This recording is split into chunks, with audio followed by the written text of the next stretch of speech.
पहल के लिए बातचीत करने के लिए हमारे साथ झारखंड राज्य खाद्य आयोग के चेयरमैन हिमांशु शेखर चौधरी हैं हमारे साथ। हिमांशु शेखर चौधरी का मैं परिचय दे दूं, मुख्यमंत्री के राजनीतिक सलाहकार रह चुके हैं। उससे पहले इन्होंने अपने करियर की शुरुआत पत्रकारिता से की। एक बेहद सजग पत्रकार रहे। उसके बाद ये सूचना आयुक्त के तौर पे काम किया। अधिकारियों पर बारीक नजर रखी इन्होंने और अब झारखंड राज्य खाद्य आयोग काफी महत्वपूर्ण आयोग है, उसके चेयरमैन हैं। तो उनसे हम चर्चा शुरू करते हैं।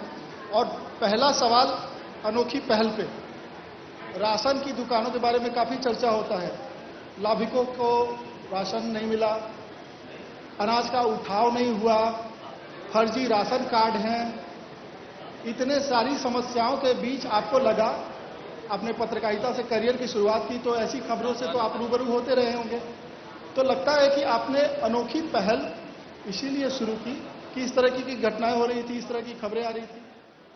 देखिए दिवाकर जी, जैसा आपने मेरे परिचय में बताया, पत्रकार होना ही संवेदनशीलता के लिए जरूरी मापदंड नहीं है। संवेदनशील कोई भी व्यक्ति हो सकता है और मुझे लगता है कि किसी भी पद पर बैठा व्यक्ति अगर अपनी संवेदनाओं को टटोले, क्योंकि मैं ये मानता हूं कि कोई व्यक्ति संवेदनहीन नहीं हो सकता है, संवेदनाएं सब में होती हैं।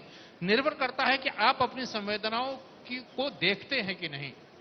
और ये सौभाग्य रहा है पत्रकारिता में होने के कारण कि हम लोगों ने गड़बड़ियां भी देखी, लोगों का दर्द भी देखा और ऊपर की कृपा से तौर पर या आज खाद्य आयोग में अवसर मिला है। तो खाद्य आयोग मैंने जब देखा, जब मैंने पदभार ग्रहण किया तो देखा कि आखिर ये योजनाएं किसके लिए है। समाज के आखिरी व्यक्ति के लिए है। और मुझे लगा कि अगर समाज के आखिरी व्यक्ति को अधिकार दिलाने का अवसर मिला है तो ये मुझे लगा कि एक ईश्वर की एक असीम कृपा है। क्योंकि अगर हम समाज के अंतिम व्यक्ति के काम आ पाए तो जीवन धन्य हो जाएगा। इस भाव से मैंने ये तय किया कि सबसे पहले लोगों को ये बताया जाए कि आपका अधिकार क्या है। देखिए, मैं ये मानता हूं दिवाकर जी कि आज केवल खाद्य सुरक्षा अधिनियम भी नहीं, जितने भी अधिकार हैं लोग इसलिए नहीं ले पा रहे हैं कि बहुतों को जानकारी नहीं है। प्रावधान क्या है, योजनाएं क्या है। मैं जिले में कार्यक्रम में जाता हूं तो मैं बराबर ये कहता हूं कि सरकारें चाहे केंद्र की हो या राज्य की हो, वो योजनाएं बना सकती हैं, नीति का निर्धारण कर सकती हैं, लेकिन उसका क्रियान्वयन तब तक नहीं हो सकता है जब तक जनता में जागरूकता नहीं आएगी, जनता अपने अधिकारों को जान पाएगी और ये नहीं जानेगी कि अधिकार लेने की प्रक्रियाएं क्या हैं। मुझे कहने में निसंकोच मैं ये कह सकता हूं कि अधिकारी उन योजनाओं को और योजनाओं को प्राप्त करने के अधिकारों को इतने जटिल तरीके से पेश करते हैं कि जनता समझ नहीं पाती है और उस समझ नहीं पाने का ही लाभ बिचौलिया लेते हैं। और यहां पर भी ये हो रहा है, लेकिन हमने और पदाधिकारियों की सक्रियता के कारण इन चीजों में धीरे धीरे कमी आ रही है, लोगों में जागरूकता बढ़ रही है। आपने सही कहा कि योजनाएं काफी सारी बनती हैं, लेकिन उन योजनाओं का मकसद है कि जो जरूरतमंद हैं, जिनके लिए ये योजनाएं बनी हैं, वो जमीन पर उतर जाए। और हमने देखा कि कई खबरों में आप काफी सक्रिय दिखाई दिए। आयोग की अगर खासतौर पे बात करें, ईमानदारी से कहें तो आपका आयोग इतना सतर्क है कि आप 10 जिलों में दिखाई दिए, मुखिया से संवाद कर रहे हैं, आप सीधे जो जरूरतमंद हैं उनकी शिकायतों को एड्रेस कर रहे हैं। तो आपको ये सारी चीजें अपने अनुभव से आया। आप राजनीतिक सलाहकार रहे तो सरकार शासन व्यवस्था को नजदीक से आपने देखा। सूचना आयुक्त रहे तो आपके दफ्तरों में हम जब जाते थे तो अधिकारी आते थे, उनसे जवाब तलब होते थे। तो आपने 10 जिलों का भ्रमण किया, मुखिया से संवाद किया, शिकायतकर्ताओं से मिला, तो हासिल क्या किया आपने और इस हासिल का कितना लाभ मिलेगा जो बेनिफिशियरी? जी देखिए दिवाकर जी, जो आपने कहा कि मैंने हासिल क्या किया, मैंने हासिल ये किया कि मैंने अपने लिए चुनौतियां और कड़ी कर ली। जब मैं आयोग में आया था तो उस समय शिकायतों की संख्या बहुत कम होती थी। उसके बाद मैंने आते ही व्हाट्सएप के जरिए शिकायत लेना शुरू किया, टेलीफोन के जरिए शिकायत लेना शुरू किया, तो शिकायतों की संख्या बढ़ने लग गई। लेकिन जब मैंने ये देखा कि जो शिकायतें हैं वो आपसी रंजिश के हैं, ये एक दूसरे को कि डीलर से दुश्मनी निकालना है, जो सही मायने में जिनको राशन कम मिल रहा है, नहीं मिल रहा है, मध्याह्न भोजन पर्याप्त नहीं मिल रहा है, पौष्टिक नहीं मिल रहा है, साफ सफाई नहीं है, मेनू के अनुसार नहीं मिल रहा है, तो मुझे लगा कि उस तरह की शिकायतें नहीं आ रही हैं। तो मैंने अपने आयोग में अपनी टीम से चर्चा किया कि आखिर ये स्थिति क्यों है। फिर पता चला कि लोगों को जानकारी ही नहीं है कि उनको किस राशन कार्ड पे कितने अनाज मिलने हैं, मेनू के अनुसार भोजन देने का प्रावधान है, इस बात की जानकारी नहीं है। फिर हमने ये तय किया कि लोगों को जागरूक किया जाए। पहली सीढ़ी ये है कि इसलिए आयोग ने अपना टैगलाइन बनाया है, अधिकार जाने अधिकार मांगे, क्योंकि मेरा मानना है कि जब तक लोग जानेंगे नहीं तो मांगेंगे नहीं। तो मैंने अपने प्रथम प्रयास के तहत, जो जिसको आपने नाम दिया है पहली पहल, अनोखी पहल, तो उस पहल के तहत हमने ये तय किया कि हम राज्य के एक एक व्यक्ति से तो सीधा संवाद करना संभव नहीं है, तो इसलिए मैंने एक बीच की कड़ी निकाली कि जिले में जाकर जिले के जितने मुखिया हैं उनको जानकारी दी जाए, उनको किट दिया जाए, उनको पंपलेट दिया जाए और वो उनको बताया जाए और उनकी जो शंकाएं हैं, उनके जो सवाल है उसका सीधा जवाब दिया जाए। तो इसलिए मैं 10 जिलों में जाकर मुखिया से संवाद कर चुका हूं। उस संवाद के दौरान जिलों में जब जाता हूं तो वो एक जन सुनवाई भी रखते हैं कि जिले के कोई भी व्यक्ति जिसकी शिकायत हो, आयोग में उन्होंने शिकायत न भी की हो, अगर उनके पास अचानक कोई शिकायत आ गई है, कोई जानकारी है तो वो बताएं, ताकि उसका निष्पादन तत्काल होता है, अधिकारियों को निर्देश दिए जाते हैं। और आपने जिले के भ्रमण की बात की, मैं ये बताऊं कि मैं जो इसकी शुरुआत मैंने पलामू से की थी, पलामू के दूरस्थ पहाड़ी इलाकों में जहां पर प्रशासन ने भी जाने से हाथ खड़े कर दिए थे कि सर नहीं, वो उधर बहुत सुरक्षित इलाका नहीं है, वहां नहीं जाइए, क्योंकि मुझे प्रिवेटिव ट्राइब्स जिनके लिए सरकार ने डोर स्टेप डिलीवरी शुरू किया है, जिसको डाकिया योजना कहते हैं, तो मुझे ये जानना था कि आखिर उन तक पहुंच रहा है कि नहीं, समय से पहुंचता है कि नहीं। उसके लिए दूरस्थ इलाकों में मैं गया और वहां पता चला कि उन लोगों ने बताया कि सर आज तक कोई अधिकारी आया ही नहीं था। तो जब तक आप लोगों तक पहुंचेंगे नहीं, तब तक अधिकारियों को भी ये नहीं लगेगा कि हमारी निगरानी रखी जा रही है, हमको कोई देख रहा है। जब तक अधिकारियों को ये नहीं लगेगा कि नहीं हमको देखने वाला कोई है, तब तक अधिकारी सक्रिय नहीं होंगे। ऐसा नहीं है कि सारे अधिकारी ऐसे होते हैं, लेकिन कुछ अधिकारी ऐसे होते हैं, कुछ को कार्य की अधिकता होती है, किसी के काम करने के तरीके अपने अलग होते हैं। लेकिन मेरा यह मानना है कि जिस दिन जनता जागरूक हो जाएगी, उस दिन अधिकार लेने से जनता को कोई रोक नहीं सकता है, और वही अधिकार बताने की कोशिश मैं कर रहा हूं। कोरोना महामारी के बाद की स्थिति को देखें और उस दौरान अगर हम देखें तो दवाई की सबसे ज़्यादा ज़रूरत थी, मेडिसिन की। उसके बाद जो है सबसे ज़्यादा ज़रूरत थी खाद्य आपूर्ति की, सार्वजनिक वितरण की जो व्यवस्था है उसकी तरफ निगाहें थी। तो आपको लगता है कि कोरोना महामारी के बाद चीज़ों को जैसे तकनीक से जोड़ना हो, जैसे कभी कभी खबरें आती है कि आइरिस का जो इम्प्रेशन है या थंब इम्प्रेशन है वो नहीं मिल पाया तो उनको अनाज से वंचित कर दिया गया। कई बार खबरें आती हैं कि फर्जी राशन कार्ड मिल गए। तो टेक्नोलॉजी का जो आप धीरे धीरे समावेशित कर रहे हैं अपने आयोग में, उसको अपने स्टाफ को टेक्नो फ्रेंडली बना रहे हैं, क्या आम लोग उस व्यवस्था से जुड़ पा रहे हैं और जो आपका मकसद है वो सध रहा है? ये देखिए, किसी भी नई चीज में और तकनीक में कोई भी तकनीक फूल प्रूफ नहीं हो सकता है। स्वाभाविक है कि जन वितरण प्रणाली के लिए भी कई तकनीक इस्तेमाल किए गए हैं, उसमें व्हाट्सएप का इस्तेमाल कर रहे हैं आप? ये व्हाट्सएप का नहीं, जैसे मशीन के जरिए उसमें नेटवर्क चाहिए, ई पॉस मशीन होती हैं तो उसमें दिक्कतें आती हैं।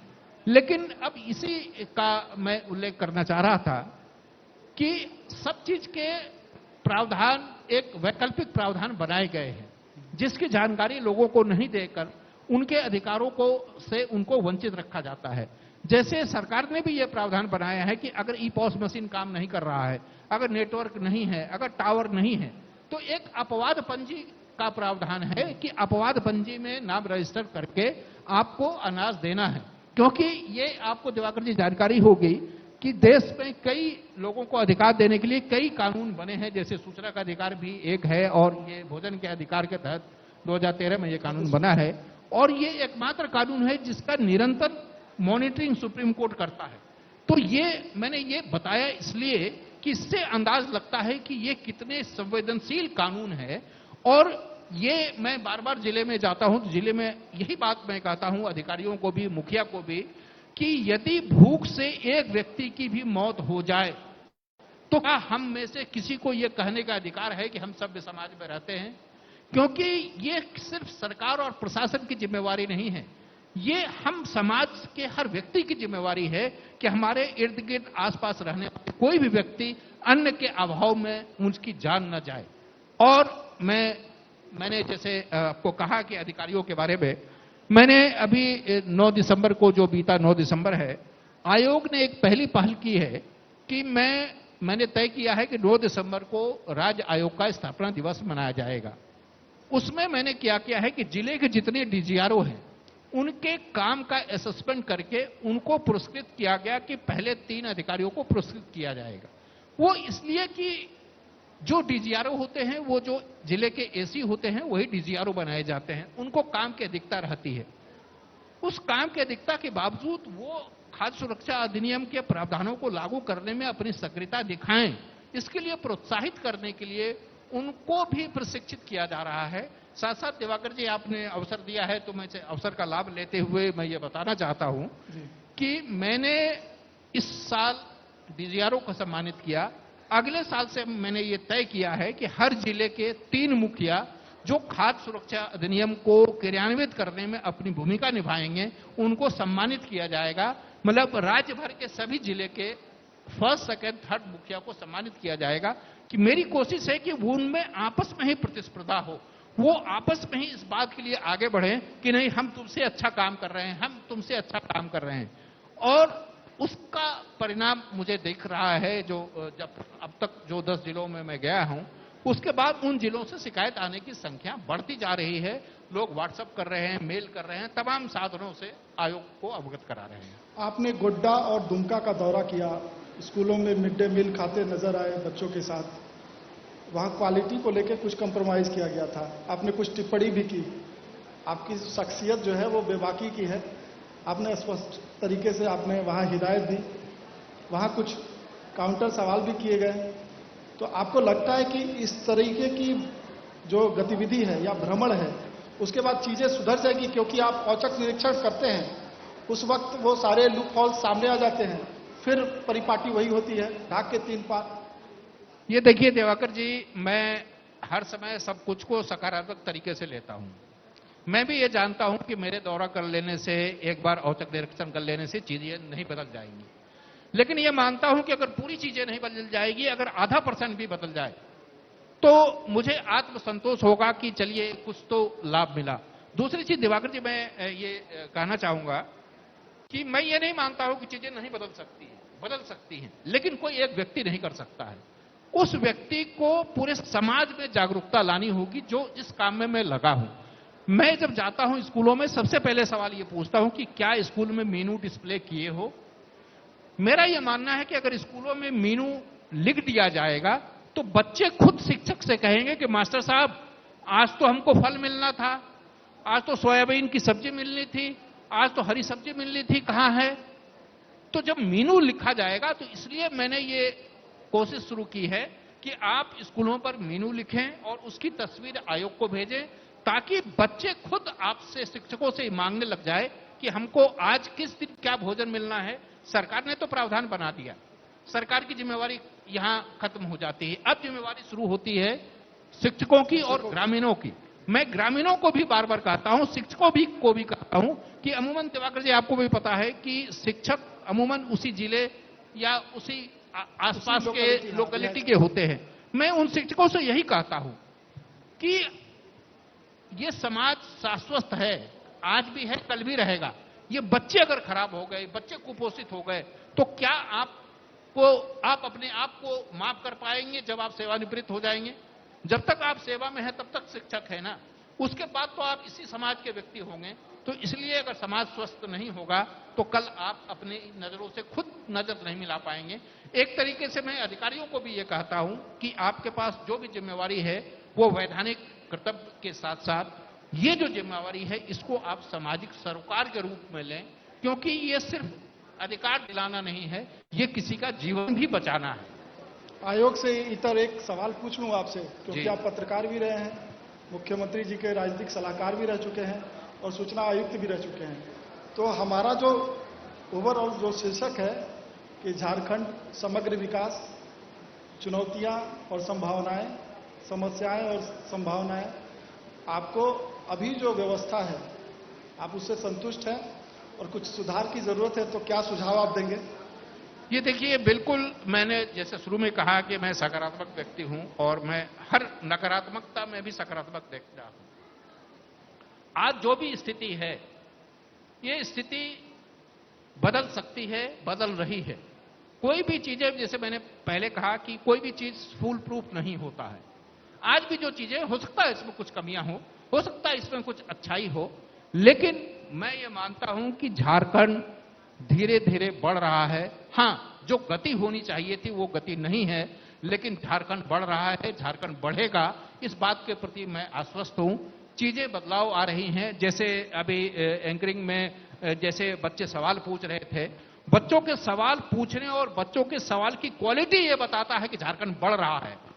अगर झारखंड बढ़ नहीं रहा होता तो बच्चों के सवालों की क्वालिटी ये नहीं होती। आप चीजों को केवल शासन प्रशासन से और नेताओं से किसी राज्य और समाज का आकलन नहीं हो सकता है। ताकत वहां की जनता होती है, जनता बदल रही है, जनता समझदार हो रही है, इसलिए झारखंड को बढ़ने से कोई रोक नहीं सकता है। तो हिमांशु जी ने जैसा कहा कि बिल्कुल सकारात्मक है और उन्होंने कहा कि झारखंड बढ़ रहा है और आगे भी बढ़ेगा, तो हम भी उम्मीद करते हैं कि इसी भाव के साथ पूरी शासन व्यवस्था भी काम करेगी और झारखंड को आगे बढ़ाने में अपनी महती भूमिका का निर्वहन करेगी। हिमांशु जी, बहुत बहुत धन्यवाद, आपने बहुमूल्य समय निकाला हमारे लिए। बहुत बहुत थैंक यू। हिमांशु जी, आप कुछ क्षण और हमारे साथ मंच पर रहें। हिमांशु जी, आप कुछ क्षण और हमारे साथ मंच पर रहिएगा। और आपने जिस तरह से झारखंड सरकार के फूड कमीशन के प्रयासों और योजनाओं की जानकारी दी है, हर गरीब और जरूरतमंद का पेट भरने के लिए झारखंड सरकार की नीति सार्थक परिणाम यकीनन लेकर आएगी। जोरदार तालियां हो जाएं हमारे मेहमान के लिए। और अब मैं स्टेज पर एक बार फिर से इनवाइट करना चाहूंगी ब्रजमोहन सिंह जी को। न्यूज एडिटर हैं आप, न्यूज 18 बिहार झारखंड। और मैं चाहूंगी कि एक मोमेंटो हमारी तरफ से मेहमान के लिए प्रस्तुत किया जाए। हिमांशु शेखर चौधरी जी के लिए जोरदार तालियां हो जाएं।